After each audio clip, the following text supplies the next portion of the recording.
Magandang araw. Ang pag-uusapan natin ngayon ay coin deposit machine ng Bangko Sentral ng Pilipinas or BSP. Ikaw ba ay madami ng barya sa bahay? Nakakapagod na bang magbilang ng barya? Sumasakit na ba ang iyong ulo magbilang ng barya? Huwag mag-alala kasi may coin deposit machine na. Mas mapapadali ang ating trabaho. Pero bago tayo magsimula, kung gusto mo ng mga ganitong videos, please like and subscribe. So balik tayo. Madami ka bang barya na nakakalat lang? Pagkakataon mo na ito para gawin itong buo at gawing digital na pera. Next, makikita natin dito sa picture, ito ang coin deposit machine. Next na picture natin, ito yung mga lugar kung saan natin matatagpuan ang mga coin deposit machine. Usually makikita ito sa SM, sa mga Robinsons Mall, and sa Festival Mall. So, screenshot nyo na ngayon para may reference kayo kung saan kayo malapit at hindi na kayo malayuan pa sa pagpunta sa mga coin deposit machine. Next na picture, ilagay lang ang barya sa kanang bahagi. Dito natin makikita yan. Itong next na picture naman, makikita natin dito na merong letter A, pindutin natin ang letter A. Dito naman sa video na ito, makikita natin na unti-unti nang nagbibilang ang barya at pumapasok ito.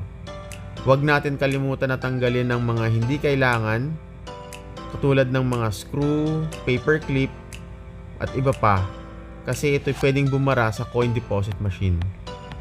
Huwag din kalimutan na kunin sa bandang ibaba ng coin deposit machine ang hindi pumasok na pera, kasi pwedeng itong ibalik muli if ever hindi siya na-read ng coin deposit machine.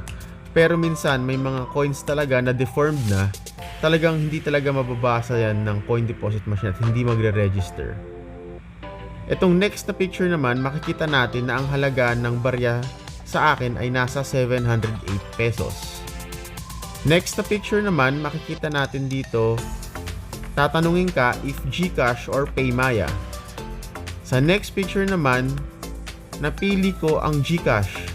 So, tatanungin ka dito kung mobile number ba or barcode. Ang napili ko ay mobile number. Dito naman sa next na picture na ito, ilalagay ang mobile number. So, type nyo lang ang iyong mobile number. Magsimula kayo sa 09. Okay? Next na picture, maghintay habang dinodeposit sa GCash mo. So, ganyan lang kadali, di ba? Sa next naman na picture, nakasulat ang transaction completed na. Dito sa next picture naman, kukunin mo na ang resibo. So nakikita natin dito talaga ang breakdown ng mga barya sa iyong resibo. Napakaganda, di ba? Madaling-madali lang at mabibilang nyo rin talaga. So ganyan lang kadali, di ba? Huwag na natin pahirapan pa ang sarili natin na magbilang tayo or ibabalot pa natin, gagawin natin tigpa 5 pesos or tigpa 10 pesos. Mamumroblema lang tayo. Kakain lang ng oras natin. Sasakit lang ang ulo natin. Mas maganda kung dali na lang natin ito sa mga coin deposit machine at mabawasan ang ating trabaho. Paalala, minsan may mga staff din dyan. So, pag may staff, pwede silang approach. Friendly naman yung mga staff, tuturuan nila kayo kung paano. Pero itong pinakita ko ngayon, ito ay parang overview para makita natin kung paano gumagana ang coin deposit machine. Itong mga staff na to, sila rin ang mag-a-assist sa inyo. Kasi parang may nililista din kasi sila dyan. Okay?